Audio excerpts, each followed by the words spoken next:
বলছেন তিন কাপড়ের এ প্যাকেট তো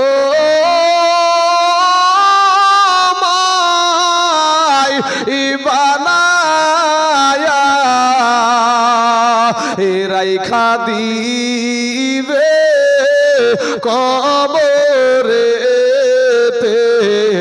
সোয়া রাইখা দিবে কবরেতে।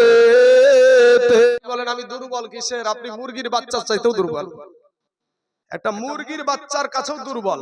কেন? একটা মুরগির বাচ্চা, একটা ডিম একটা বুড়িয়ানির পেটের তলে কতদিন থাকে ভাই? 21 দিন, 22 দিন, 23 দিন, হাইস্ট 25 দিন ধরেন। 25 দিন পর ডিম থেকে বেরানোর পরে রাত্রিবেলায় ডিম থেকে বেরিয়েছে, সকালবেলায় ছেড়ে দিলে হেঁটে বেড়ায় না? বেড়ায় না? আর আপনি ছিলেন মায়ের পেটে 8 মাস, 8.5 মাস, 9 মাস, 9.5 মাস, কেউ 10 মাসও চলে যায় নাকি ভাই? হ্যাঁ, এই এতদিন যে মায়ের পেটে থাকলেন, তারপরে মায়ের পেট থেকে আসার পরই বোধহয় হসপিটাল থেকে হাঁটতে হাঁটতে বাড়ি আসেন নাকি? হ্যাঁ, তাহলে বোঝা যায় যে একটা মুরগির বাচ্চার কাছেও দুর্বল। আমার আল্লাহ বলছে দুর্বল, খুলিকল ইনসানু দাঈফা। বান্দারে আমি তোকে বড় দুর্বল করে সৃষ্টি করেছি। ও বান্দা, গভীর রাত্রিতে আমি আল্লাহ তোকে ডাক দিই, বান্দা সব স্তব্ধ হয়ে যায়। ও বান্দা, তোর ঘুম আসে না, মাজার কামড়, পায়ের কামড়, যন্ত্রণা। বান্দা তুই আয়, যাই নামাজের পাটিখানা পেড়ি দিয়ে 2 রাকাত নামাজ পড়ে তওবা করে আমার কাছে ক্ষমা চা। আমি আল্লাহ তোর গভীর রাত্রিতে গোপনে যত গুনাহ করেছিস আমি আল্লাহ মাফ করে দেব। জোরে বলেন সুবহানাল্লাহ। অথচ আমরা চাইতে পারি না, আমরা চাইতে জানি না। কবি বলছেন আল্লাহ বলে ডাকে রে বান্দা, আল্লাহ বলে ডাক, আল্লাহ বলে ডাকে রে বান্দা, আল্লাহ বলে ডাক। ও তারে ডাকতে পারলে তোর জীবনের গুনাহ হবে মাফ। ও তারে ডাকতে পারলে তোর জীবনের গুনাহ হবে মাফ। আল্লাহ বলে ডাকে রে বান্দা, আল্লাহ বলে ডাক। যখন তুমি ছোট ছিলে, দাঁত ছিল না মুখে, আর তরল খাবার আল্লাহ তাআলা দিলেন তোমার মা জননীর বুকে। ভাইয়া, মা জননীর বুকে। যখন তুমি ছোট ছিলা, দাঁত ছিল না মুখে, তরল খাবার আল্লাহ তাআলা দিলেন তোমার মা জননীর বুকে। ভাইয়া, মা জননীর বুকে। ওরে সে আল্লাহ রে ভুইল না রে, সে আল্লাহ রে ভুইল না রে, জীবন যায় কার থাক। আল্লাহ বলে ডাক রে বান্দা, আল্লাহ বলে ডাক। ও তারে ডাকতে পারলে তোর জীবনের গুনাহ হবে মাফ। আল্লাহ বলে ডাক রে বান্দা, আল্লাহ বলে ডাক। যখন তোমার কেউ ছিল না তখন ছিল উনি, এখন তোমার সব হইয়াছে পর হইয়াছে তিনি রে বাবা, পর হইয়াছে তিনি। আমরা যখন মায়ের গর্ভে ছিলাম আমাদের কেউ ছিল না রে বাবা, আমাদের মায়ের গর্ভে আমাদেরকে জীবিত রেখেছে আমার আল্লাহ। জোরে বলেন সুবহানাল্লাহ। ওখানেও আমার আল্লাহ আমাদের খাবারের ব্যবস্থা করেছিল বাবা। আমাদের মা জননী মাসে মাসে অসুখ হয় বাবা। যখন সন্তান দুনিয়ার জমিনে আসবে, মায়ের পেটে যখন আসবে, এমন সময়তে মায়ের পেটে চলে এসেছে, এমন সময়তে যেই অসুখটা বাবা 13 বছর 14 বছর বয়স থেকে শুরু হয়, বাচ্চা যখন পেটে চলে আসে অটোমেটিক কোনো ডাক্তারের প্রয়োজন হয় না, অটোমেটিক ওই অসুখটা ভালো হয়ে যায়। আমার আল্লাহ পাক ফেরেশতা দ্বারা মা জননীর নাড়িটা বাচ্চার নাভির সাথে সেট করে দেয়। ওই রক্তটা বাচ্চার শরীরে আমার আল্লাহ পুশ করে বাচ্চাকে মা জননীর গর্ভে জীবিত রাখে। জোরে বলেন সুবহানাল্লাহ। অথচ সেই আল্লাহকে বিশ্বাস করি না আমরা। বললেন যে কে বললে বিশ্বাস করেন? বিশ্বাস যদি করতাম তাহলে আল্লাহ পাক রব্বুল আলামিন যেই নবীকে আমাদের জন্য পথ প্রদর্শক হিসাবে পাঠিয়েছেন সেই নবীর আদর্শকে মেনে নিতাম। সেটাকে বৃদ্ধা আঙ্গুলি দেখায়া নিজের মন মতন আমরা জড়িয়েছি। আজ সুন্নতি লেবাস নাই শরীরে। আজকে বাবাজি বাবা মায়ের সাথে কেমন ব্যবহার করতে হয় এটা জানা নাই, সেটা আমরা করি না। বাবা মার সঙ্গে বেয়াদবিমূলক আচরণ করো। ও যুবক, মুরব্বীদের সঙ্গে কেমন ব্যবহার করবা তাতে নবীজির আদর্শ আছে। আপনি মেম্বার হয়ে কেমন ভাবে দেশ পরিচালনা করবা তাতে নবীজির আদর্শ আছে। আপনি দেশের ইমাম হয়ে কেমন করে মুসল্লিদেরকে বুঝাবা তাতে নবীজির আদর্শ আছে। মুসল্লিরা ইমাম সাহেবকে কেমন ভাবে কেমন সম্মান দিবে তাতে নবীজির আদর্শ আছে। শুধু তাই না বাবাজি, একটা মেহমান যদি আসে সেই মেহমানের সাথে কেমন ব্যবহার করবা তাতে নবীজির আদর্শ আছে। এমন কি বাবাজি, মাথার চুল কাটাতেও নবীর আদর্শ আছে। জোরে বলেন সুবহানাল্লাহ।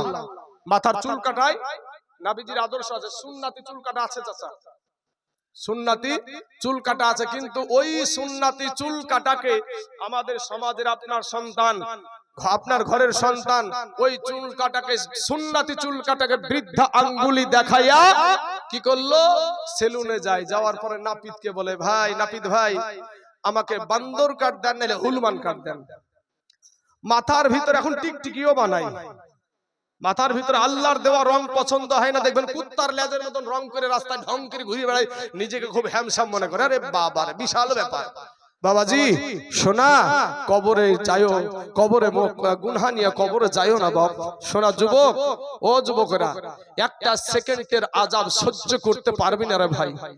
আজ যুবকদেরকে বলে তোমরা শুনতে রাজি না, কিন্তু যুবক তোমাদের মতন যুবকেরাই আমার নবীর পাশে থেকে নিজের বিবিকে বিধবা করে, সন্তানকে এতিম করে এই ইসলামটাকে প্রচার করেছে। জোরে বলেন সুবহানাল্লাহ। বাবা, আমি কারো দালালি করি না, যদি কারো দালালি করি সেটা আমার নবীর দালালি করি। নবীজি আমাকে যে রাস্তায় বলেছে সেই রাস্তায় চলতে চাই। আমাদেরকে অনেক জায়গাতে বাবাজি জলসা কমিটির আমাদের মুখকে চেপে ধরে, গলাকে চেপে ধরে। কিন্তু বাপ শোনা, এই জলসা কমিটি আমার কবরে যাবে না। এই জলসা কমিটি, মসজিদ কমিটি, কেউ আমার কবরে যাবে না। কোন নেতা আমার কবর যাবে না। আপনাদের কবরে বোধহয় নেতা ফেতা যাবে নাকি?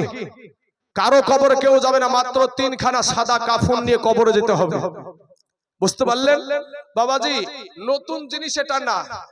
আমার নবীজির নাতি ইমাম হুসাইন রাদিয়াল্লাহু তাআলা আনহু,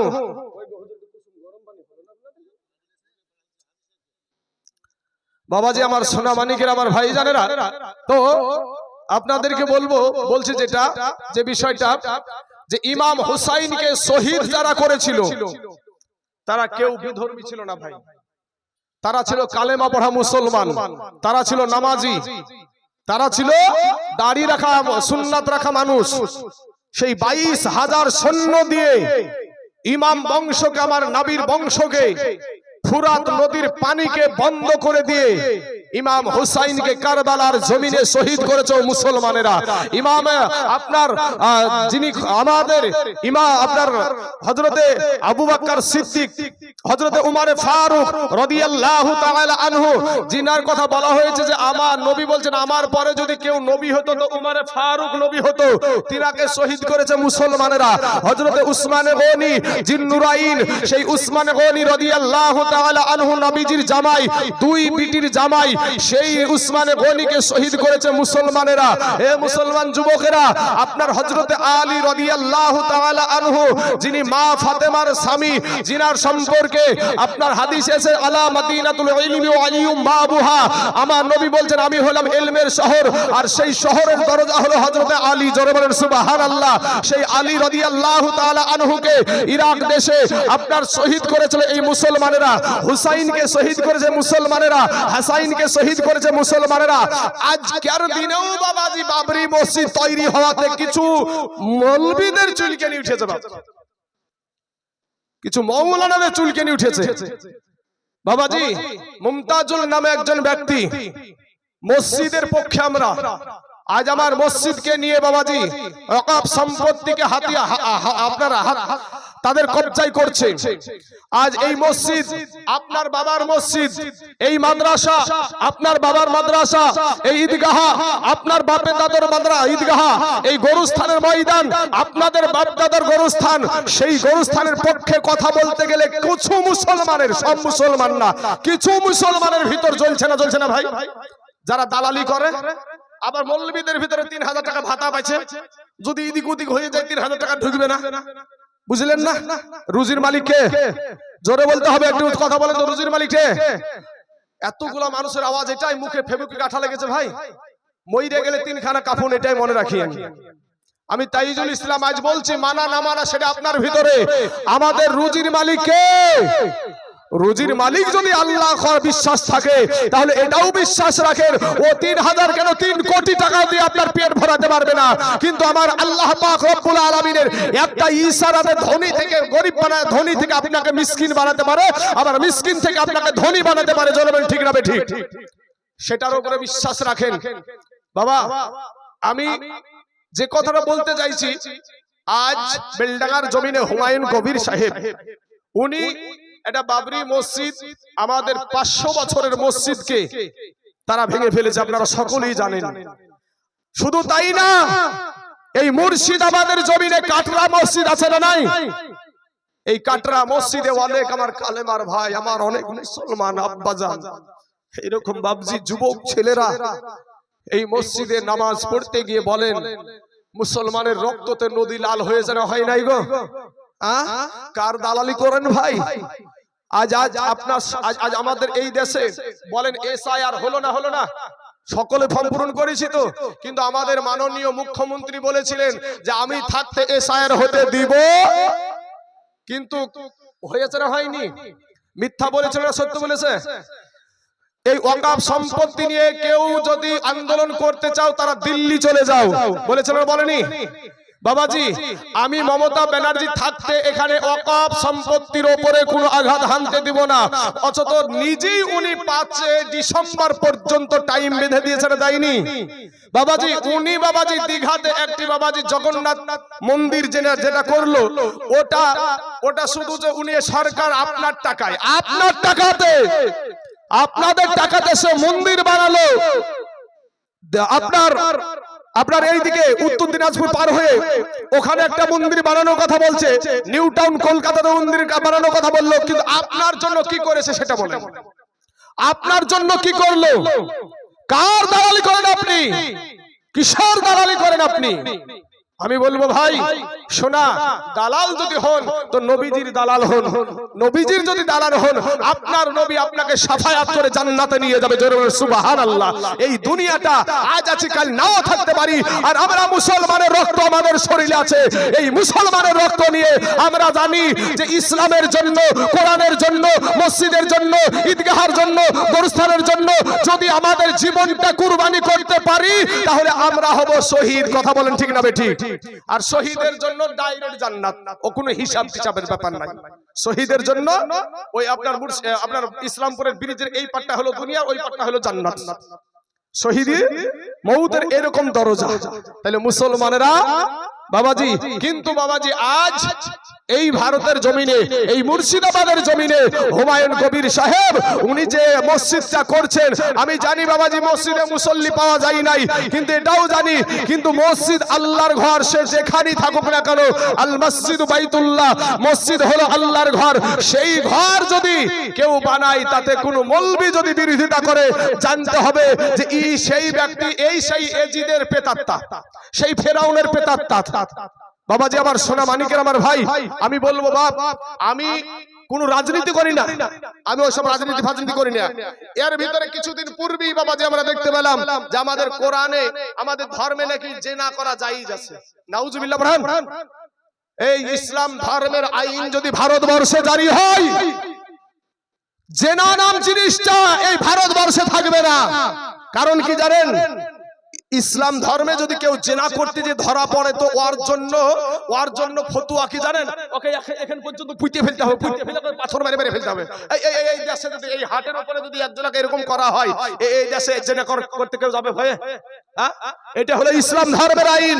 তারা জেনার আদর ঘর করে রেখে মুসলমানের বাবাজি কোরআনের দিকে আঙ্গুল উঠাই, যে কোরআন ভুল কোরআনের ভুল ধরতে গিয়ে মানুষ, যারা বিধর্মীরা কোরআনের ভুল ধরতে গিয়ে তারা কোরআনওয়ালা হয়ে গেছে। জোরে বলেন সুবহানাল্লাহ।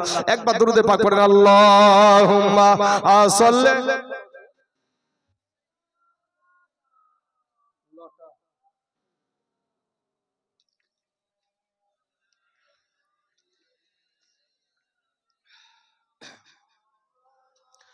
মুহাম্মদ সাল্লাল্লাহু আলাইহি ওয়াসাল্লাম। যুবক ভাই, আমি আপনাদেরকে বলবো ভাই, আমি কোনো রাজনীতিবিদ নয়, আমি কোনো রাজনীতির বিরুদ্ধে বলি না। এই মসজিদ তৃণমূল মুসলমানের মসজিদ, এই গোরস্থান সিপিএম মুসলমানের গোরস্থান, কংগ্রেস মুসলমানের ঈদগাহ, এরকম আছে না নাই? সব ধরনের সব যারাই যে পার্টি করেন না কেন, মসজিদ সবার মসজিদ। অতএব এখানে কোনো বিকল্প রাস্তা নাই। এই মসজিদের পক্ষে আপনারা থাকতে রাজি আছেন না নাই? রাজি আছেন? বাবাজি আমার সোনা মানিকেরা, আমাদের মসজিদকে বুলডোজার দিয়ে ভাঙে, বাপ বুলডোজার দিয়ে ভাঙে। এই যোগী আদিত্যনাথ আর বাপের মসজিদ গুলাকে বাবাজি আপনার বুলডোজার দিয়ে ভাঙে। কিন্তু এত আল্লাহর গোলামেরা আছে, এই গোলামেরা ওরা মসজিদ ভেঙে যাবে আর মুসলমানেরা মসজিদ গড়িয়ে যাবে। জোরে বলুন ইনশাআল্লাহ। মুসলমানেরা মসজিদ গড়িয়ে যাবে এই ভারতের জমিনে। আমার আল্লাহ পাক রব্বুল আলামিন যারা কোরআনকে মিটাতে এসেছিল তারাই মিটিয়ে গেছে। কেন বলছি? 1985 সালে কলকাতার হাইকোর্টে বাবাজি আপনার দুইজন ব্যক্তি, শীতল সিং আর আরেকটা কি আপনার আরেকটা ব্যক্তির নাম হলো 1985 সালে 29 মার্চ মাসে আপনার কোরআনের উপরে মামলা করেছিল কোরআনকে ব্যান করার জন্য। কিন্তু বাবাজি এই মামলাকে খারিজ করা হয়ে দিয়েছিল। তাদের প্রেতাত্মা আপনার ওয়াসিম রেজভি নামে একজন ব্যক্তি, শিয়া মুসলিম, ও বলল 26টা আয়াতের উপরে আপনার ভারতবর্ষের সর্বোচ্চ যে আদালত সুপ্রিম কোর্ট, সেই সুপ্রিম কোর্টে মামলা করেছিল। ও বাবা, ওই 26টা আয়াত তো বাতিল করা দূরের কথা, ঘুরিয়ে ওর উপরই 50,000 টাকা জরিমানা, ঘুরিয়ে ওর উপরই 50,000 টাকা জরিমানা। তো কোরআনকে যারা মিটাতে এসেছিল তারাই মিটে গেছে, কোরআন মিটে নাই। ও মুসলমান, ইসলামকে যারা মিটাতে চায় তারা মিটবে না, ইসলাম মিটবে না, তারা কিন্তু মিটে যাবে। কিন্তু বাবা রে, আমার কালেমার ভাইদেরকে যখন আক্রমণ করে আমার ব্যাকে ব্যথা লাগে। আমাকে যদি আক্রমণ করে আপনাদের ব্যথা লাগে। একটা ঘটনা আমার মাথায় আমার আল্লাহ কিন্তু দিয়ে দিল। 5টা মিনিট আপনাদেরকে এই ঘটনাটা বলবো। বাবা সোনা মানিক রে, এই মসজিদের জন্য আজকে আমরা আগাতে পারি না, এই মসজিদে মাদ্রাসার জন্য আমরা আগাতে পারি না। ও মুসলমান যুবক, মুতার প্রান্তরে লড়াই হবে, যুদ্ধ হবে রে বাবা। ওইদিকে কাফেরদের সৈন্য হলো 1 লক্ষ, মতান্তরে 2 লক্ষ বাবা। আর আমার নবী, আপনার নবী, সারাকুল কায়নাতের নবী বানালেন মাত্র 3000, মাত্র 3000। এই 3000-এর ভিতরে আবার 3টা সেনাপতি বানালেন। ওই যুবকেরা শুনো ভাই, তারা সবাই তোমাদের মতন যুবক ছিল। প্রথম নাম্বার সেনাপতি কোথায়? আমার পালক পুত্র যাই, দাঁড়িয়ে যাও। সঙ্গে সঙ্গে দাঁড়িয়ে গেলেন। তো আমাদের মতন না বাবাজি, যে ডাকার পরও আসতে রাজি না, নিজে কি বাবাজি খুব মহান মনে করছে। অনেক কি বলছি ভাই বসেন, বসতে রাজি না, ঠিক আছে। ওরা তারা ছিল না, ওনারা এরকম ছিল না। ওনারা নবীজির জবান থেকে কথা বের হতে দেরি, ওদের মানতে দেরি হতো না। জোরে বলেন সুবহানাল্লাহ। কোথায় আমার পালক পুত্র যাই, দাঁড়িয়ে যাও। সঙ্গে সঙ্গে বাবা দাঁড়িয়ে গেলেন। তারপরে বলছেন কোথায় আমার চাচাতো ভাই জাফর বিন আবু তালিব, দাঁড়িয়ে যাও। সঙ্গে সঙ্গে দাঁড়িয়ে গেলেন। তারপরে বলছেন কোথায় আমার সাহাবী আব্দুল্লাহ ইবনে রাওহা, দাঁড়িয়ে যাও। সঙ্গে সঙ্গে দাঁড়িয়ে গেলেন। আমার নবী, আপনার নবী বলছেন গো আমার সাহাবারা, যাও বাড়ি চলে যাও, বাড়িতে গিয়ে সালাম করে এসো। এই 3 জনের কারো বুঝতে বাকি রইল না। যুদ্ধের ময়দানে সেনাপতি লাগে 1 জন, আমার নবী বানায় আছে 3 জন। এই 3 জনের ভিতরে 1 জন বাড়ি ফিরবে না, এটা বুঝতে আর বাকি থাকলো না রে বাবা। সোনা মানিক নবীজির পালক পুত্র বাবাজি, উনি বলছেন ইয়া রাসূলুল্লাহ, ইয়া হাবিবাল্লাহ, নবী গো, ওগো আমার আব্বা জান, আপনি আমাকে যুদ্ধের ময়দানের সেনাপতি বানায় আছেন। আমার মা আয়েশা ঘরে বসে শুনতে পেয়ে যাবে গো নবী, আমার যাবার কোনো প্রয়োজন নাই। এবার জাফর বিন আবু তালিব চলে গেলেন বাড়িতে। বাড়িতে যাওয়ার পর বিবিকে সালাম দিয়ে বলছে, বিবি রে, ওরে বিবি, আমাকে তুমি ক্ষমা করে দাও গো বিবি। বিবি গো, তোমার সঙ্গে আমি এতদিন ঘর সংসার করছি গো বিবি, হয়তো তোমার কোনো হক আমি আদায় করতে পারি নাই গো বিবি। বিবি গো, তুমি আমাকে মাফ করে দাও। আমার দয়ার নবী আমাকে যুদ্ধের ময়দানের সেনাপতি বানায়া দিয়েছে। একটা ডাক দিয়া বলে, ও স্বামী, আল্লাহর দরবারে হাত উঠায়া দিয়েছে। বিবি ডাক দিয়া বলে মাবুদ আল্লাহ গো, আমার দয়ার নবী আমার স্বামীকে যুদ্ধের ময়দানের সেনাপতি বানায়া দিয়েছে, তাতে থেকে আমি বিরত থাকতে বলবো না, আমি বাধাও দিব না। তবে আল্লাহ গো, আমার স্বামীকে যুদ্ধের ময়দানে জয়ী করে গাজী হিসাবে আমার কাছে পৌঁছায়া দিও। বাবা জাফর বিন আবু তালিবের হাতে ছিল একটা তরবারি, ওই তরবারির উল্টা পিঠ দিয়ে বৃদ্ধ আঘাত করে বলছে বিবি রে, ওরে বিবি উল্টা দোয়া করিও না, তোমার উল্টা দোয়া আমার আল্লাহর দরবারে কবুল হবে না। বিবি রে, যুদ্ধের ময়দানে সেনাপতি লাগে একজন, আমার নবী বানায় আছে তিনজন। বিবিরে আমার আগেও একজন আছে, পরেও একজন আছে, নির্ঘাত আমি ওই মুতার প্রান্তরে শহীদ হয়ে যাব রে বিবি।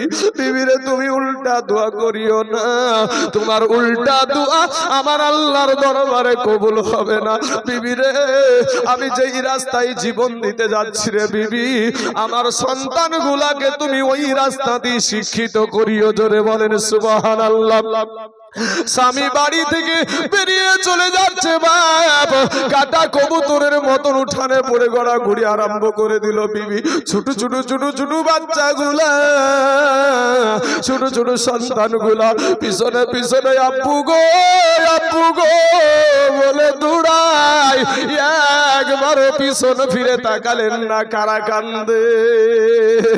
ও মুসলমান যুবক রে ভাই আমার। এরপরে 3 নাম্বার সেনাপতি, যার নাম হলো আব্দুল্লাহ ইবনে রাওয়াহা, উনি বাড়িতে চলে গেছেন, নতুন বিবাহ করেছে। বাবা ফুল সজ্জার রাত্রি, বাসর সজ্জার রাত্রি। আমাদের সমাজে যদি হতো বলতাম হলুদ গায়ে বাড়ি থেকে বের হতে হয় না, কিন্তু বাবাজি নবীজির সাহাবী, কত নবীকে ভালোবাসতো, কত নবীজির কথাকে মেনে চলতো রে বাবা।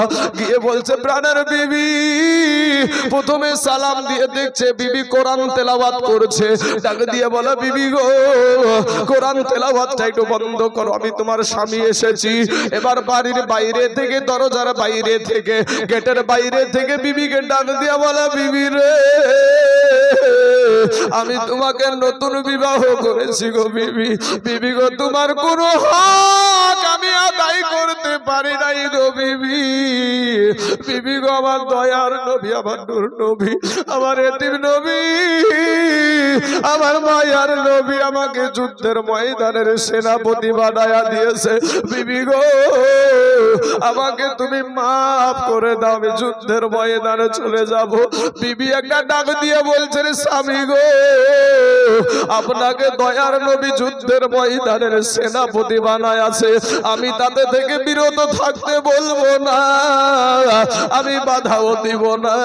তবে স্বামী গো, আপনি একটা বার আপনি আমার ঘরের ভিতরে আসেন গো স্বামী। স্বামী ডাক দিয়ে বলে বিবি রে, আমি বাড়ির ভিতরে যাব না, আমি বাড়ির ভিতরে প্রবেশ করব না। বিবি গো, তোমাকে দেখলে আমার মনে প্রেম জাগবে, ভালোবাসা জাগবে। বিবি রে, যুদ্ধে যেতে মন চাইবে না। বিবি একটা ডাক দিয়ে বলছেন স্বামী, ও প্রাণের স্বামী, খোদার কসম কিরা বলি গো স্বামী, আপনি যদি বাড়ির ভিতরে আসেন, আপনাকে কোনো প্রেম নিবেদন করব না, আপনাকে কোনো ভালোবাসা নিবেদন করব না। স্বামী গো, নতুন বিবাহ হয়েছে গো স্বামী, কোন রকম একটু দেখেছি, ভালো করে এখনো দেখতে পাই নাই গো স্বামী। স্বামী গো, আমি একটা নজর শুধু আপনাকে দেখে রাখতে চাই, কাল কিয়ামতের মাঠে যেন আপনাকে স্বামী রূপে চিনে নিতে পারি।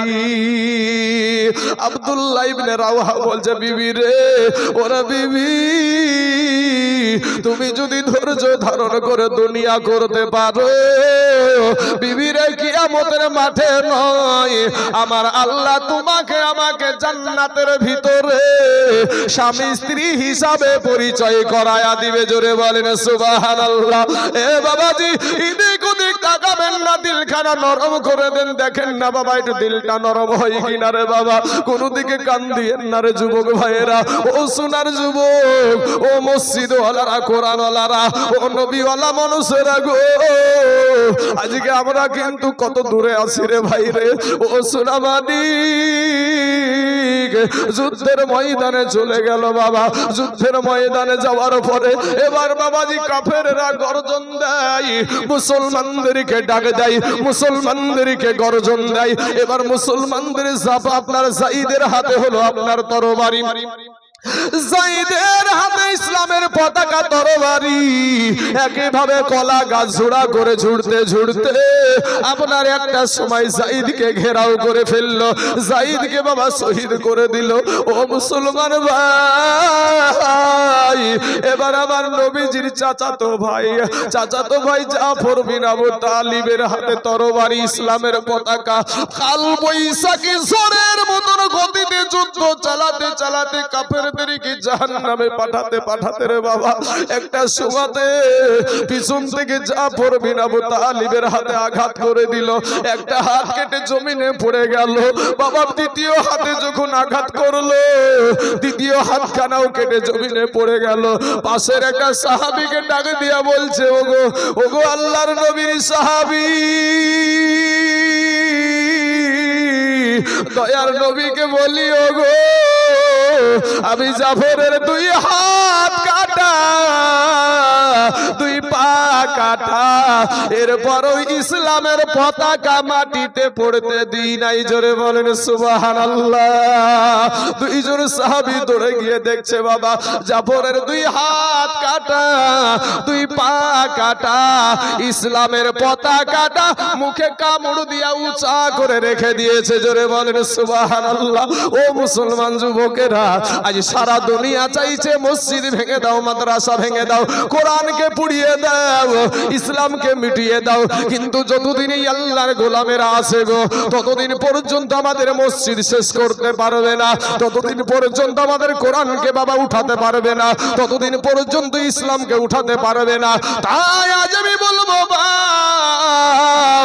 ওগো আমার আব্বা জানেরা, আমার ভাই জানেরা, আমি তাইজুল ইসলাম আপনাদের এলাকার ছেলে, মুর্শিদাবাদের ছেলে, কিন্তু বাবা গো আমি পশ্চিম বাংলার প্রতিটি জেলায় জেলায় গিয়েছি বাবাজি।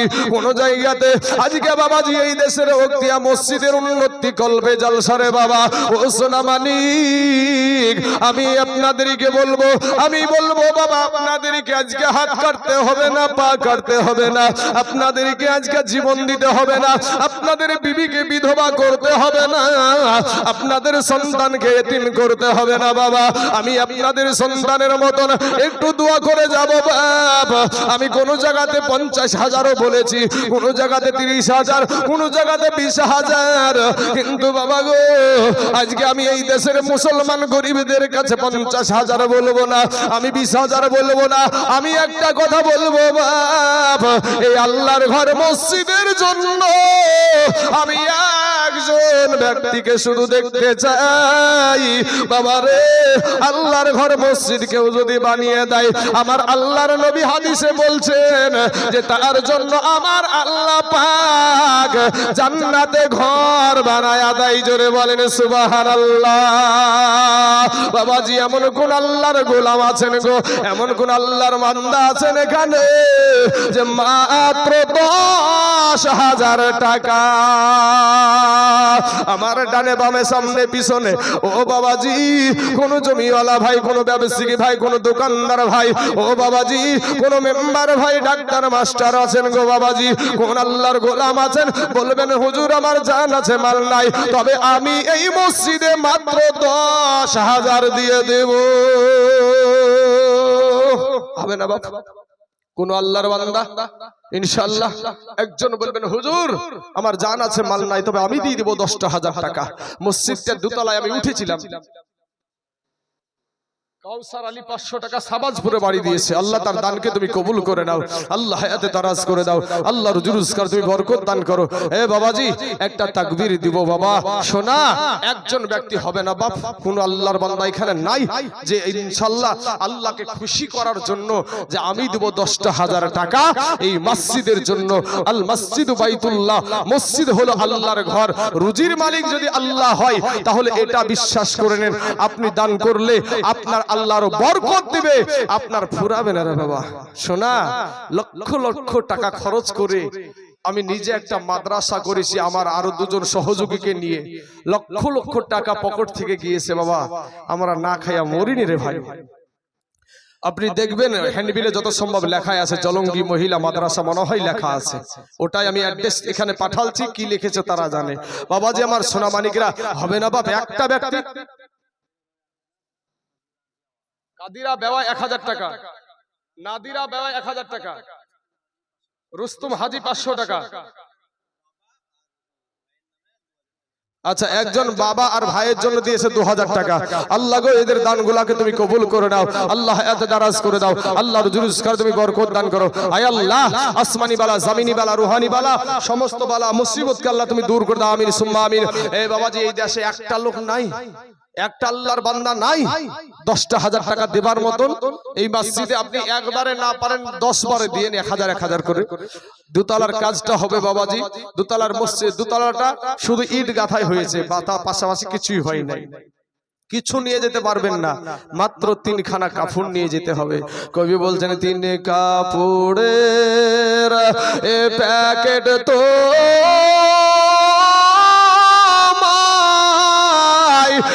বানায়া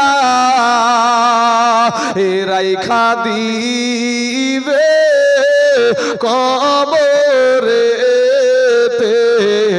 সোয়া, রাইখা দিবে কবরে